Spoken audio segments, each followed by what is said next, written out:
l'empereur Napoléon Bonaparte avec les pièces blanches contre Madame de Rémusat avec les pièces noires.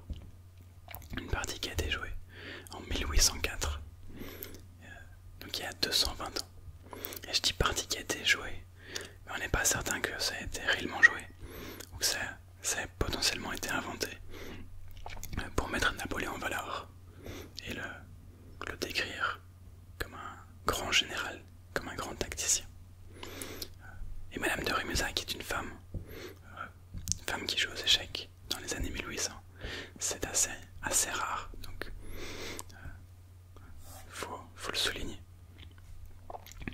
On a cavalier C3, qui est certainement pas un bon coup à l'ouverture, et qui est pas un coup qu'on voit souvent. On a beaucoup l'habitude de voir cavalier F3, qui est bien meilleur que le cavalier C3, parce que après E5, qui viendrait menacer E4, on a maintenant la possibilité de jouer E4 nous-mêmes. Et dans ce type de structure, avec E4, E5, on veut souvent avoir le cavalier en F3 pour potentiellement venir dans une Ruy Lopez, dans une italienne, dans une espagnole, dans une défense de Berlin. Il y a énormément dans une partie russe, la Petrov, énormément de possibilités. Et on n'a pas spécialement envie de jouer F4, le gambit du roi, parce que sur F4, on a décidé de Dame H4 qui s'ouvre très vite, et ça devient vite problématique pour les blancs. Pas dans cette position-ci, parce qu'on aurait simplement G3, mais cette idée de H4, par exemple, juste après le pion, si on a ce pion-ci, au coup suivant, G3 n'est plus possible. Donc, on n'a jamais envie de... le gambit du roi, ça peut se jouer, mais c'est pas une ouverture solide. Tandis que si on vient jouer cavalier C3, D5, on peut jouer D4, et c'est très jouable. Mais souvent dans ce genre de structure avec D4, D5, on a envie de venir jouer C4 pour attaquer le centre adverse. Et à la différence du gambit du roi, le gambit de la dame, c'est une ouverture très solide, parce qu'il n'y a pas ces idées d'échec. Quand la dame ou le fou intervient, ici il n'y a plus d'échec et le roi est en sécurité parce qu'on n'a pas bougé le pion F. Voilà pourquoi cavalier C3 n'est généralement pas un bon coup. Et après ce genre de coup, il faut trouver autre chose et être prêt à anticiper des 4, prêt à bouger le cavalier ailleurs par exemple, un peu comme dans une Alekhine, en inversé, renversé. Toujours est-il qu'on n'a pas D5, mais on a E5 de Madame de Rémusat. Cavalier F3. Alors Napoléon, visiblement il a appris qu'il fallait développer ses pièces, c'est bien, mais souvent on préconise de sortir au moins un des deux pions pour contrôler le centre avant de développer les pièces.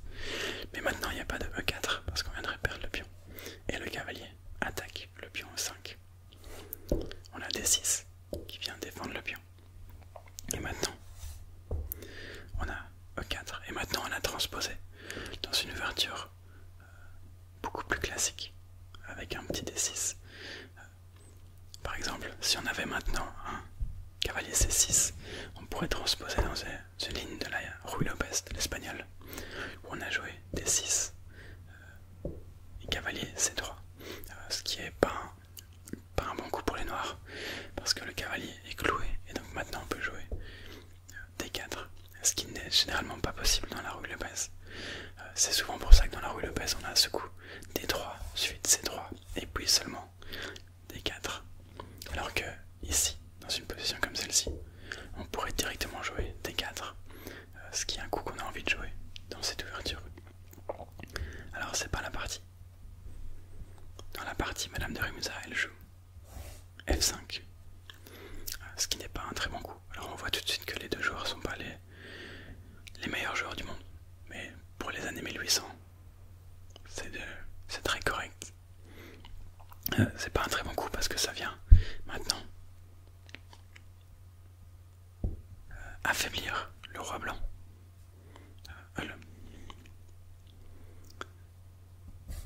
F4, F5.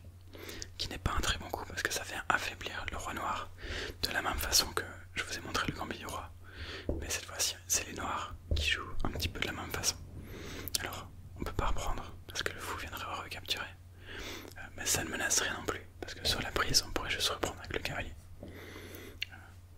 Donc c'est un coup qui n'arrive pas à grand chose pour les noirs, à part affaiblir grandement la position du roi. H3, Napoléon il répond avec un coup qui ne sert à rien non plus. Dans certains cas ça peut faire de la place pour éviter les macs du couloir plus tard dans la partie. Ça peut empêcher une pièce d'arriver en G4, mais pour l'instant il n'y en a aucune qui peut y arriver. Et même si le fou venait arriver en G4, on peut toujours jouer H3 plus tard. On a pion prend E4 et cavalier prend E4. Maintenant on a cavalier C6. De nouveau, fou B5 serait une très bonne idée pour clouer le cavalier et jouer une idée comme D4, un petit peu moins bien que dans la position précédente que je vous ai montré, mais ce serait toujours un bon coup. À la place, Napoléon va jouer cavalier G5, qui est une grosse erreur. Je peux vous laisser réfléchir 2 secondes si vous voulez, mais l'idée c'est que on a D5 qui attaque ce cavalier. Le cavalier doit bouger pour se sauver, et si le cavalier bouge, la dame gagne le cavalier en G5. Donc Napoléon, il fait une gaffe, grosse erreur, mais il a vu comme un main un petit peu plus lent. Dame H5, échec. On a G6 pour parer à l'échec. On renouvelle la menace de venir prendre ce cavalier si la dame recule. Alors on a de dame F3, parce que sur pion prend, on aurait dame F7, échec et mat, que le roi n'a aucune case pour s'échapper. Donc madame de Rémusat ne va pas prendre ce cavalier. Le meilleur coup, ce serait simplement fou F5, qui vient s'interposer pour empêcher le mat. Et maintenant on renouvelle encore une fois la menace de prendre le cavalier. Et cette fois-ci Napoléon n'a plus aucune ressource pour retarder la perte d'une de ces deux pièces. Très important par contre, par exemple, je fais un, ou si c'était au nord de jouer, reprendre avec le pion, et pas avec le fou, parce qu'on a encore une fois dame F7 échec et mat. Sauf que madame de Rémusat, elle va venir jouer cavalier H6 pour défendre F7. Mais le problème de cavalier H6, c'est que ça défendait aussi la case F6. Alors après cavalier H6, on a cavalier F6, échec. Ce cavalier-ci protège, attaque la case F7. Ce cavalier-ci attaque D7. Roi E7 est forcé, mais forcé, on pourrait venir sacrifier la dame pour le cavalier. Mais ça serait complètement perdant. On a maintenant cavalier prend D5. Le meilleur coup serait simplement de revenir, ou de venir en D7, sur quoi on pourrait simplement revenir jouer un échec. Et les blancs ont un pion de plus, et cette fois-ci il n'y a plus aucune menace de venir reprendre le cavalier, parce qu'il n'y a plus ce pion qui pourrait recapturer. Les deux cavaliers sont en sécurité, ce cavalier-ci est mal placé. Le roi blanc est au centre de l'échiquier, le roi noir est au centre de l'échiquier, les blancs pourraient attaquer sans problème. Du coup à la place, on a roi D6, cavalier E4, échec. Alors le roi pourrait encore une fois reculer, mais ce serait de nouveau complètement perdant. Il a décidé de venir sacrifier le cavalier en C7 avec un échec. Cavalier C7 sur dame prend. On aurait dame F6 échec qui viendrait gagner la tour au minimum, potentiellement plus. Donc on n'a pas spécialement envie de jouer ce coup-ci. Et sur roi D7, il a décidé de fou B5 et encore une fois, les noirs ont un pion de plus et une attaque qui devrait être décisive, avec beaucoup de matériel en jeu. Du coup, madame de Rémusat, elle vient prendre le cavalier. Ce qui est une grosse erreur, parce qu'il y a maintenant un mat en 3 coups.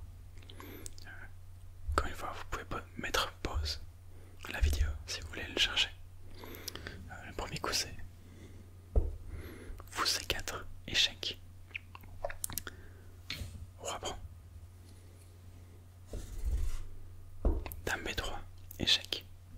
Dame qui contrôle D5, cavalier qui contrôle C5. Donc le roi est forcé de revenir en D4.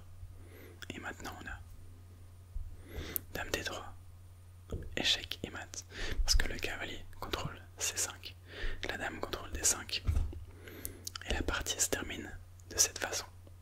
La partie, si elle s'est vraiment jouée. Ce qui est un très bel échec et mat. Mais qui a potentiellement été mis un petit peu comme de la propagande